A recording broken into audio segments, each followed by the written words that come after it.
বলিউডের মুভি এখন দেখতে যাওয়া খুব কমই হয়, কারণ সেরকম ভালো মুভি বেরোচ্ছেই না। বাট রিসেন্ট যেহেতু সাইয়ারা মুভিটা বেরিয়েছিল আর সবাই বলছিল বেশ ভালোই হয়েছে মুভিটা, তো আমরা ভাবলাম যে আমরাও যাই, গিয়ে দেখেই আসি কেমন হয়েছে। তো আমরা তিনজন চলে গেছিলাম মুভিটা দেখতে।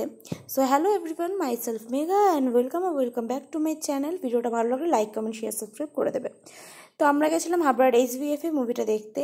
আমরা গিয়ে ওখানে নিয়ে নিয়েছিলাম পপকর্নের একটা টাব, আর ওখানে যেহেতু খাবারের প্রাইস অনেক কম থাকে আইনক্স PVR মানে যে কোনো অন্য জায়গার থেকে আরতি ফারতি, তো আর ওদের সার্ভিসও খুব ভালো ছিল।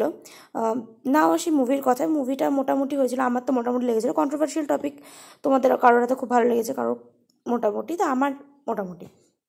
যাই হোক, দেন আমরা চলে যাই প্লুমেরিয়াতে খেতে। আর হ্যাঁ, HVF-টা জয়গাছি বাস স্ট্যান্ডে ওপেন হয়েছে। তোমরা যদি কেউ জানতে চাও তো আমি হাবড়া গেলে অবশ্যই আমি রুটটা তোমাদেরকে দেখিয়ে দেবো। তো দেন আমরা গেছিলাম প্লুমেরিয়াতে। ফার্স্টে অন্য একটা রেস্টুরেন্টে গেছিলাম, কিন্তু গিয়ে দেখি সেটা বন্ধ। গুগলে দেখাচ্ছে ওপেন, বাট গিয়ে দেখি বন্ধ। দেন যাই প্লুমেরিয়াতে। তো দেখা হচ্ছে নেক্সট ভিডিওতে, টাটা।